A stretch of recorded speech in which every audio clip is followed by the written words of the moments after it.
سیرت النبی صلی اللہ علیہ وآلہ وسلم، لیکچر نمبر 228۔ ہم اس مقام پر پہنچے تھے کہ طائف جو ہے نا، طائف فتح نہیں ہوا اور محاصرہ اٹھا کر آپ چل دیے۔ اب جب نبی علیہ الصلوۃ والسلام نے واپسی کا اعلان کیا تو مشرکین نے تو بڑی خوشیوں کے شادیانے بچائے اور سعید بن عبید نے نعرہ مارا ثقیف زندہ باد، کہ ثقیف اپنے علاقے کا دفاع کرنے میں کامیاب ہو گئے اور مسلمان ان سے ان کا علاقہ چھیننے میں کامیاب نہیں ہو سکے۔ عینیہ جو کہ منافق تھا، وہ پیچھے بھی بات ہوئی تھی، اس نے جب یہ اعلان سنا تو کہا اللہ کی قسم، اے ثقیف والو، طائف والو، تم تو بڑے معزز اور عزت و شرف والے۔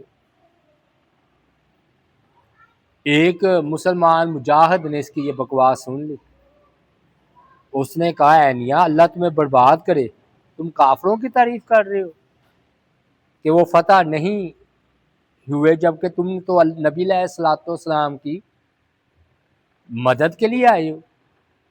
عینیہ نے جواب دیا اللہ کی قسم میں تمہاری مدد کے لیے ہرگز نہیں آیا، ثقیف کے ساتھ لڑنا میرا مقصد نہیں تھا،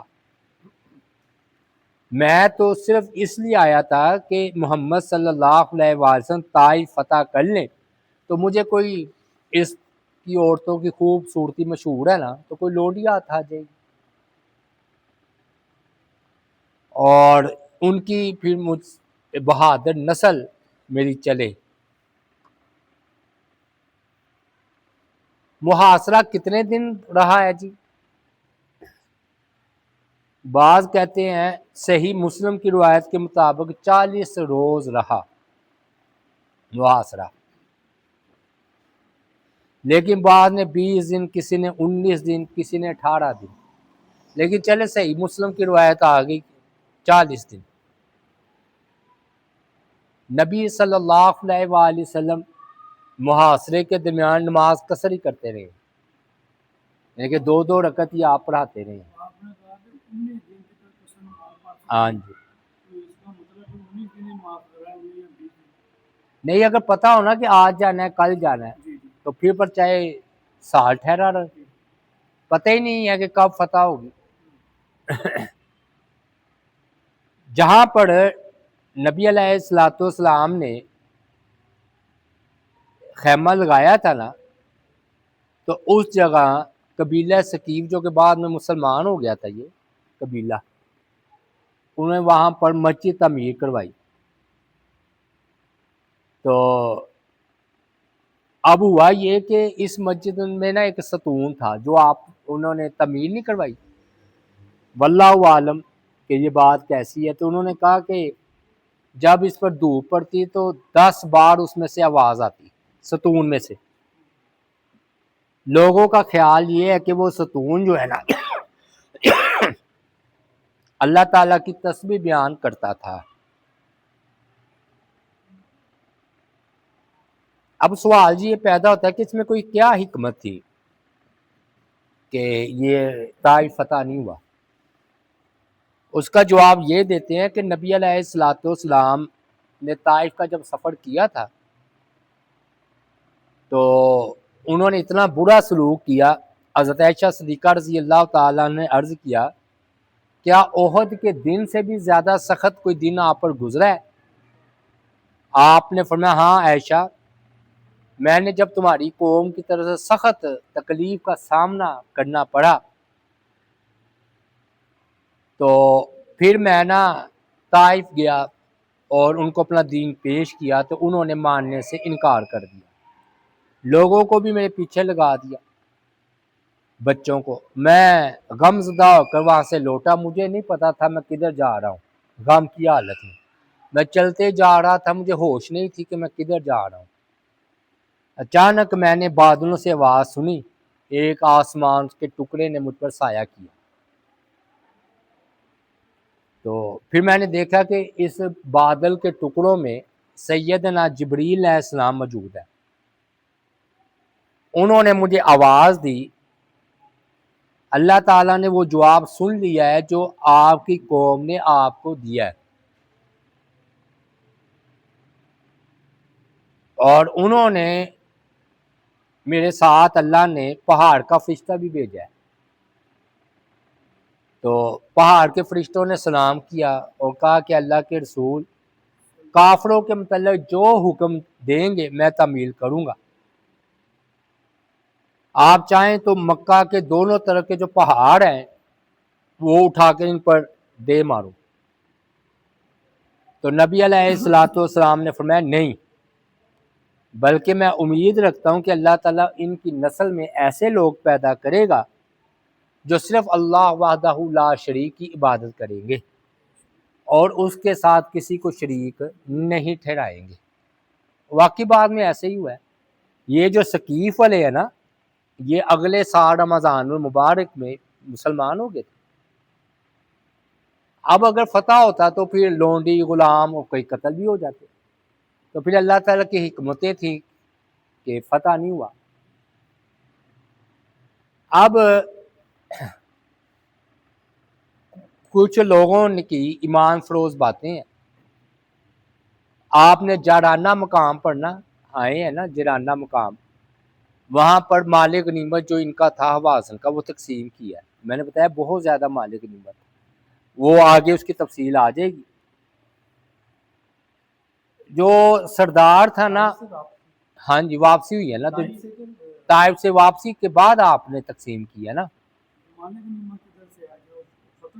نہیں، قبیلہ حوازن کا جو چھوڑ نہیں گئے تھے، تقسیم نہیں ابھی کیا تھا، وہ میں نے بتایا تو بہت مال غنیمت آتا ہے۔ 24,000 بکریاں تھی، بہت مال غنیمت تھا۔ تو 2 جنوں کو آپ نے، ہاں جی، اور غالباً میں نے آپ کو بتاؤں کہ وہ نا ہاں یعنی کہ 6,000 لونڈیاں غلام تھے، 24,000 بکریاں تھی، اس 40,000 بکریاں، اونٹ میں حل اس طرح 25,000، 24,000 اونٹ، بہت مالک۔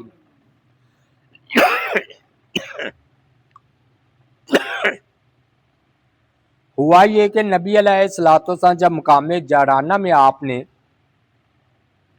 حوازن کے قیدی اور اموال تقسیم کر دیے، تو مالک بن عوف کا جو خاندان تھا، بیوی بچے، ان کو نا اپنی پھوپھی کے پاس نا محفوظ کرا دیا، اور مالک بن عوف کے مال کو تقسیم نہیں کیا۔ جب آپ فارغ ہوئے تو آپ نے حوازن کے وفد سے پوچھا کہ مالک بن عوف کدھر ہے؟ حوازن نے بتایا کہ اللہ کے رسول وہ تو بھاگ کر ثقیف کے قلعے میں پناہ گزین ہو گئے ہیں اور ابھی تک وہیں ہیں، یعنی کہ وہ چھپا ہوا ہے نا طائف کے قلعے میں۔ آپ نے فرمایا اگر وہ مسلمان ہو جائے اگر، تو میں اس کو معاف کر دوں گا، بلکہ اس کو اہل و عیال بھی اس کے واپس کر دوں گا، اور اسے 100 اونٹ تحفے کے طور پر دوں گا مالک بن عوف کو۔ سربراہ 30 سال کا حوازن کا 30 سال کا جو جنگجو تھا، جو کہہ رہا تھا بیوی بچوں کو بھی لے آؤ، اس کو جب نبی علیہ الصلوۃ والسلام کی پیشکش کا علم ہوا تو اس کا دل اسلام کی طرف مائل ہو گیا، تو وہ آپ کی خدمت میں حاضر ہونے کے لیے تیار ہو گیا۔ مگر آپ اس کو ڈر تھا کہ میرا قبیلہ ثقیف، اس کو پتہ چل گیا کہ میں مسلمان ہونے جا رہا ہوں تو وہ تو مجھے روکیں گے۔ چنانچہ اس نے رازداری سے نا اپنے غلام، وفادار غلام تھا، وفادار، اس کی یہ ڈیوٹی لگائی کہ وہ میری اونٹنی نا داہنا مقام پر تیار رکھے۔ پھر ایک اور رازدار کو حکم دیا کہ اس کا ایک گھوڑا تیار کر کے لے آئے۔ پروگرام کے مطابق مالک جو ہے وہ چپکے سے قلعے سے نکلا، اپنے گھوڑے پر سوار ہو کر بھاگ نکلا۔ راتوں رات دہنا پہنچا، پھر وہاں سے اونٹنی پر سوار ہو کر نا تیزی کے ساتھ نبی علیہ الصلوۃ والسلام کی خدمت میں حاضر ہو گیا، آپ اور اسلام قبول کرنے کا اعلان کر دیا۔ آپ نے پھر اپنے وعدے کے مطابق اس کے بیوی بچے بھی اس کو واپس کیے، اس کا مال بھی اسے واپس کیا، اور 100 اونٹ، سردار قسم کے آدمی تھے نا آپ، ہر ایک بندے کا نا جیسا بندہ تھا اس کے مزاج کے مطابق آپ خیال رکھتے تھے۔ 100 اونٹ دیا۔ اب 2-3 واقعات ہیں ملتے جلتے، لیکن انہوں نے پھر اس کو 3 صحابہ کے ساتھ مخصوص کیا۔ ہوا یہ کہ ایک صحابی ہیں جی ابو رحم، طائف سے واپسی پر نبی علیہ الصلوۃ والسلام کے ہمراہ جو ہے نا چل رہے تھے، اور ان کے قدموں میں چمڑے کے سخت جوتے جو ہے نا تھے۔ چلتے چلتے ان کی سواری نا نبی علیہ الصلوۃ والسلام کی اونٹنی سے ٹکرا گئی،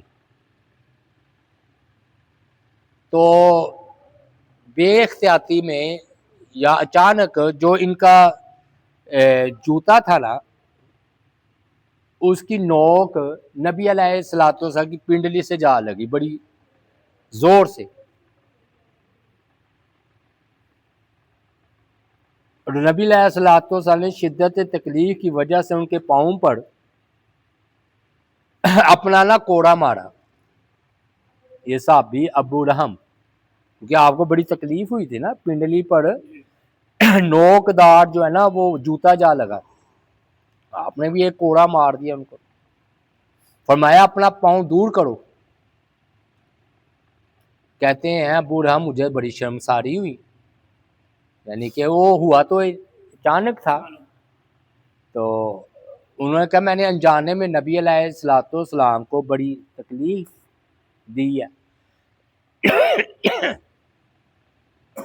وہ کہتے ہیں میرے بارے میں کوئی وحی نہ آ جائے، کہتے ہیں میں ڈرتے ہوئے نا دور ہو گیا۔ جب ہم جرانہ پہنچے تو میں صبح کے وقت خود ہی اونٹ چرانے نکل گیا، آپ کا سامنا نہ مجھے کرنا پڑے، حالانکہ میری باری کا دن نہیں تھا، اونٹ میں نے نہیں چرانے تھے، لیکن وہ مجھے پتا تھا کہ بھی میں نے آپ کو تکلیف پہنچائی ہے تو شرمندگی تھی مجھے، تو میں آپ کا سامنا نہیں کرنا چاہتا۔ بعد میں جب شام کو کہتے ہیں میں جانور لے کر واپس آیا تو مجھے بتایا کہ نبی صلی اللہ علیہ وسلم مجھے تلاش کر رہے تھے یا آواز لگا رہے تھے کہ میں کدھر ہوں۔ کہتے مجھے یاد کیا؟ میں نے کہا ہاں جی، ساتھیوں نے بتایا۔ کہتے بس میری کمختی آ گئی۔ ہاں جی، ڈرتے ڈرتے میں نبی علیہ الصلوۃ والسلام کی خدمت میں حاضر ہوا۔ آپ نے فرمایا تم نے اپنے پاؤں سے مجھے چوٹ پہنچائی یا تکلیف پہنچائی، تو میں نے بھی تمہیں ایک کوڑا مار دیا، لہذا میری اس چوٹ کے بدلے یہ بکریاں لے لو۔ کہتے میں ڈر رہا تھا، اوپر سے آپ نے کہا چلو میں نے بھی تو کوڑا مارا ہے نا تمہیں، تو یہ بکریاں لے جاؤ۔ کہتے میں نے بکریاں گنی تو وہ کافی تھی، لیکن مجھے بکریاں پسند نہیں تھی، مجھے آپ کا راضی ہونا پسند تھا کہ دنیا و ما فیہا میں جو کچھ ہے اس سے زیادہ یہ پسند تھا کہ آپ راضی ہو جائے۔ تو آپ نے الٹا سے کہا کہ میں نے کوڑا بھی تو تمہیں مارا ہے، تو اس کے بدلے میں یہ بکریاں لے جاؤ۔ ایک اور صحابی ہیں، ان سے بھی اسی طرح ملتا جلتا واقعہ ہے۔ عبداللہ ان کا نام ہے، عبداللہ بن ابی حردد، ہاں عبداللہ ہی ہم نام لیں گے مختصر۔ کہتے طائف سے واپسی پڑنا میں بھی نبی علیہ الصلوۃ والسلام کے ساتھ ساتھ چل رہا تھا، آپ میرے ساتھ نا محو گفتگو تھے، یعنی گفتگو فرما رہے تھے۔ میری اونٹنی بڑی جوان اور مضبوط تھی، وہ بار بار نا نبی علیہ السلام کی اونٹنی سے ٹکرا جاتی. میں کوشش کرتا کہ وہ نہ ٹکرائے، مگر وہ میرے قابو نہیں آ رہی تھی. ایک بار وہ ٹکرائی تو آپ کا پاؤں نا دونوں اونٹنیوں کے درمیان دب گیا. ادھر سے میری اونٹنی، ادھر سے آپ کی، تو درمیان میں پاؤں تھا نا تو وہ دب گیا ایسے. شدت تکلیف سے نا آپ کے منہ سے اف نکلا، اور آپ نے نا اپنا پاؤں نکالا تو وہ سرخ ہو چکا تھا. آپ نے اپنی لاٹھی کے ذریعے میرے پاؤں کو پیچھے ہٹایا. پھر کچھ دیر آپ خاموش رہے. کہتے ہیں آپ کی خاموشی میرے لیے نا عذاب سے کم نہیں تھی کہ آپ ناراض ہو گئے یا کوئی حکم نازل ہوگا. جب پڑاؤ ڈالا اور سواریوں کو چڑھنے کا کہا گیا تو میری باری نہیں تھی، لیکن میں نا ڈرتے ڈرتے میں کہا آج میں اونٹ چڑھاؤں گا. حالانکہ آج میری باری نہیں تھی، بس میں آپ سے دور نکلنا چاہتا تھا، لہٰذا میں اونٹ چڑھانے کے بہانے دور نکل گیا. جب شام کو واپس آیا تو میرے دل میں کھٹکا تھا کہ میرے بارے میں کوئی قرآن کی آیت نہ نازل ہو چکی ہو. اس لیے میں نے آتے ہی اپنے ساتھیوں سے پوچھا میرے بارے میں کوئی پوچھنے آیا تھا؟ انہوں نے جواب دیا ہاں، رسول اللہ صلی اللہ علیہ وآلہ وسلم تمہارا پوچھنے کے لیے ایک آدمی بھیجا تھا. میں نے دل ہی دل میں سوچا اللہ کی قسم میرے بارے میں ضرور کچھ نہ کچھ نازل ہو گیا ہے. میں نے پوچھا میرا پوچھنے والا کون تھا؟ کہتے جی ایک انصاری صحابی تھا، وہ پوچھ رہا تھا، اور وہ ایسا صحابی تھا جو مجھے ناپسند تھا. تو میں ڈرے سہم میں نبی علیہ السلام کی بارگاہ میں حاضر ہو گیا. تو آپ نے نا بڑے خوبصورت انداز میں مسکرائے ہیں. تو کہتے میری جان میں جان آئی کہ کوئی ایسی بات نہیں ہے، معاملہ اتنا خطرناک نہیں ہے جتنا میں سمجھ رہا تھا. آپ نے فرمایا کل میں نے تمہیں اپنی چھڑی ماری تھی، اس چھڑی کے بدلے یہ بھیڑوں کا جو ریوڑ ہے نا یہ لے جاؤ. میں یہ سن کے باغ ہو گیا کہ یہاں تو معاملہ ہی الٹ ہے. میں تو صبح سے لے کر شام تک ڈر رہا تھا، میں سزا سے ڈر رہا تھا، لیکن سراپ رحمت صلی اللہ علیہ وسلم مجھے بے حد نواز رہے تھے. کہتے میں خوشی خوشی بھیڑوں کو نا، یہ وہی سامان ہے نا اتنا ہزاروں کا، میں خوشی خوشی بھیڑوں کا ریوڑ اپنے آگے لگایا اور چل دیا. میں نے کہا گنوں تو صحیح کتنی بھیڑیں ہیں. میں نے جب گنی تو 80 بھیڑ. سخاوت کی انتہا ہے، یعنی کہ جو آپ کو آیا نا تو گویا آپ تقسیم کر رہے ہیں بہانے بہانے سے. ایک اور صحابی ابو ذرا کہتے ہیں طائف کے بعد جب ہم نے کرنے منازل سے روانگی کا ارادہ کیا تو میں نے آپ کی سواری کو تیار کیا. میں نے آپ کو سوار کرانے کے لیے اونٹنی کو بٹھایا اور اس کی لگام اپنے ہاتھ میں سمیٹ لی. آپ سوار ہوئے تو میں نے لگام آپ کو دے دی اور پھر میں گھوم کر نہ وہ آپ کے پیچھے چلا گیا. آپ نے اپنی اونٹنی کو مارنے کے لیے کوڑا مارا تو وہ اونٹنی کو لگنے کی بجائے مجھے آ لگا، پیچھے لگ گیا نا. آپ نے مڑ کر دیکھا، فرمایا کوڑا تمہیں لگا ہے؟ میں نے عرض کیا جی ہاں، میرے ماں باپ آپ پر قربان ہو. پھر جب آپ جرانہ میں آپ تشریف فرما ہوئے اور غنیمتیں تقسیم کرنی شروع کی تو ایک کونے میں بکریوں کا ایک ریوڑ جمع تھا. آپ نے نا غنیمتوں کا جو نگران تھا نا صحابیوں، ان سے کچھ معلومات حاصل کی. پھر اعلان کرایا کہ ابو ذرا کدھر ہے میرے بارے میں. میں نے عرض کیا اللہ کے رسول صلی اللہ علیہ وسلم میں حاضر ہوں. آپ نے فرمایا میں نے کل جو تمہیں کوڑا نہیں مارا تھا، حالانکہ وہ غلطی سے لگ گیا تھا نا، آپ تو اونٹنی کو مار رہے تھے نا. تو یہ دیکھ رہے دینے کے بہانے ہوتے ہیں اللہ. میں نے کل جو کوڑا تمہیں مارا تھا اس کے بدلے میں یہ ریوڑ جو ہے نا لے جاؤ. میں نے جب بکریاں گنی تو 120 بکریاں تھیں. 120 بکری. کہتے ہیں میں نے خوب دولت حاصل کی ان بکریوں کے ذریعے اور بڑی برکت والی بکریاں تھیں. پھر آپ کو یاد ہے کہ ہجرت کی رات نا سراقہ بن مالک انعام کی تلاش میں آپ کے پیچھے آیا تھا, یاد ہے نا, جس کے پاؤں زمین میں دھنس گئے تھے. تو وہ پھر اٹھا تو ابو بکر نے پریشان ہو کر عرض کیا تھا اللہ کے رسول دشمن بہت قریب پہنچ گیا ہے. آپ نے نہایت اطمینان سے جواب دیا ابو بکر گھبراؤ نہیں, اللہ ہمارے ساتھ ہے. پھر آپ نے دست مبارک بلند کی اور دعا کی اللہم کفیناہ بما شئت, اے اللہ تو جسے چاہے ہمارے لیے اس سے کافی ہو جا.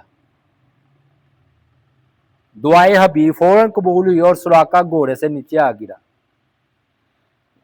2-3 بار ایسا ہوا, پیچھے واقعہ گزر چکا ہے. اس کے نا گھوڑے کے جو سم تھے نا یہ گھٹنوں سمیت نیچے دھن جاتے تھے. پھر وہ معافی مانگتا, آپ معاف کر دیتے. پھر انعام کا لالچ آتا, پھر لپکتا. 2-3 بار ایسا ہوا. آخر اس نے کہا اللہ کے رسول مجھے معاف کر دے, میرے لیے امان لکھ دے. تو آپ نے امان لکھ دی. اب ہوا یہ کہ طائف کی گھاٹیوں سے اتر کر کہتے میں بھی جانانہ کی طرح گامزن ہو گیا. جب مجھے آپ کی آمد کی اطلاع ملی تو میں بھی تیاری کر کے آپ کی ملاقات کے لیے نکل پڑا. صحابہ کرام کے قافلے آگے آگے چل رہے تھے, آپ ان کے درمیان تھے. میں نا انصار کے شاہ سواروں کے اندر گھس گیا. انہوں نے ایک اجنبی کو اپنے درمیان دیکھا تو اپنے نیزوں کی انیاں مجھے چبونے لگے کہ بھی پیچھے ہی رہو, کون ہو تم. مجھے وہ آگے بڑھنے سے روکنے اور گھوڑنے لگے. ان کا مطلب یہ تھا کہ میں نبی صلی اللہ علیہ وآلہ وسلم کو نقصان نہ پہنچاؤں. میں ان کے لیے اجنبی تھا. وہ مجھے بار بار کہہ رہے تھے دور ہو جا, ہٹ جا, تم ہو کون. کہتے ہیں اسی کشمکش میں نبی اکرم صلی اللہ علیہ وآلہ وسلم کے قریب پہنچ گیا. جب مجھے یقین ہو گیا نا کہ آپ میری آواز سن لیں گے, دور ہی تھے, تو میں نے جو آپ نے امان نامہ نہیں لکھ کر دیا تھا وہ لے کر ایسے بلند کیا. عرض کہ اللہ کے رسول میں سراقہ بن مالک ہوں اور میرے پاس آپ کا عطا کردہ امان نامہ ہے. آپ صلی اللہ علیہ وآلہ وسلم نے فرمایا آج وفاداری اور احسان کا دن ہے, اسے میرے قریب لے آؤ. میں آپ کی خدمت میں حاضر ہوا. میں آپ کے قدم مبارک پر نظر پڑی جو رکاب کے اندر چمک رہا تھا. میں نے قریب ہو کر سلام کیا اور صدقہ پیش کیا.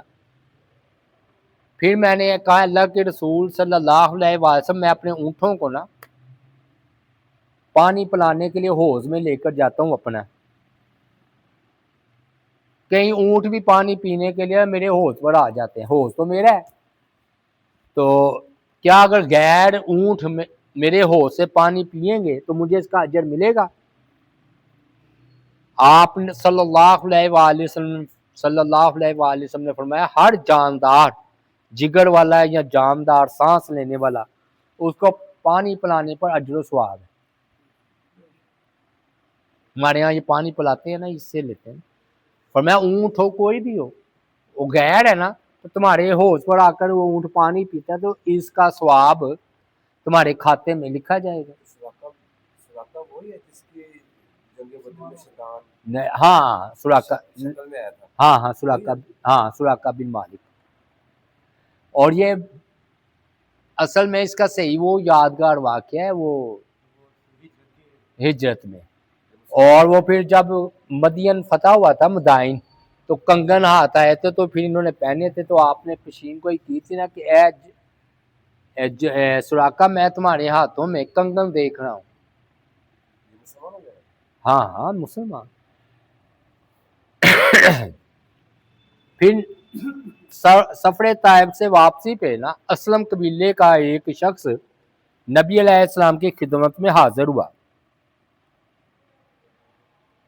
اس کے پاس بکریوں کا ریوڑ بھی تھا اور آپ اپنی سواری پر سوار جا رہے تھے۔ اس نے عرض کیا اللہ کے رسول یہ ہدیہ قبول فرمائیں، تحفہ میں آپ کو پیش کرنے کے لیے لایا ہوں۔ آپ نے پوچھا تم کون ہو؟ اس نے کہا میں قبیلہ اسلم سے ہوں۔ آپ نے فرمایا میں مشرک کا ہدیہ قبول نہیں کرتا۔ یہ مختلف حالات ہوتے ہیں، میں نے پہلے بھی بات کی تھی، کبھی آپ نے قبول کر لی ہے کبھی نہیں کی۔ تو آپ کو امید تھی کہ یہ ایمان لے آئے گا، اس لیے آپ نے کہا میں مشرک کا ہدیہ قبول نہیں کرتا۔ لیکن پھر اس نے عرض کیا اللہ کے رسول میں مسلمان ہوں، میں اللہ تعالیٰ کو اپنا الہ اور آپ کو رسول مانتا ہوں، اور میں نے اپنی ان بکریوں کی زکوٰۃ بریدہ کو ادا کی ہے۔ اسی دوران سیدنا بریدہ بھی آپ کی خدمت میں حاضر ہو گئے۔ انہوں نے تصدیق کی کہ یہ مسلمان ہے اور میری قوم کا شریف آدمی ہے۔ آپ نے پوچھا تم نخلہ کیوں آئے ہو؟ اس نے جواب دیا کہ ان دنوں نخلہ جو ہے نا بہت زیادہ سرسبز و شاداب ہو جاتا ہے، تو میں اپنی بکریوں کو چڑھنے کے لیے ادھر لاتا ہوں۔ آپ نے فرمایا ہم جرانہ جا رہے ہیں، تم جرانہ آ کر ہمیں ملو۔ یہ سن کر اس نے آپ کی اونٹنی کے ساتھ ساتھ دوڑنا شروع کر دیا۔ اس نے کہا کیا میں اپنی بکریاں بھی جرانہ لے آؤں جو میرے ساتھ بکریاں ہیں؟ آپ نے فرمایا نہیں، بکریاں ادھر ہی رہنے دو، تم جرانہ آ جاؤ، ہم تمہیں مزید بکریاں عطا کریں گے انشاءاللہ۔ پھر اس نے نا چند دینی مسئلے پوچھے ہیں۔ اللہ کے رسول میں اونٹوں کے بارے میں نماز پڑھ لوں جہاں پر اونٹ باندھے جاتے ہیں باہر؟ آپ نے فرمایا نہیں، اونٹوں کے بارے میں نماز مت پڑھو۔ پھر اس نے پوچھا کیا میں بکریاں چراتا تھا نا، میں بکریوں کے ریوڑ میں بارے میں نماز پڑھ لیا کروں؟ آپ نے فرمایا ہاں پڑھ لیا کرو۔ اونٹ کا منع کیا، کہتے ہیں اس کا خطرہ ہوتا ہے نا دلتی مار دے، بڑا ہوتا ہے، اور یہ بکریاں چھوڑتا نہیں ہاں دماغ کو۔ ویسے بھی خوفناک جانور ہے اپنی جسامت کے اعتبار سے، بکریاں ایسا نہیں ہے، پر میں بکریوں کے ہاں تم نماز پڑھ لو۔ اس نے تیسرا سوال کیا اللہ کے رسول بعض کا جہاں ہم پڑاؤ کرتے ہیں پانی نہیں ہوتا،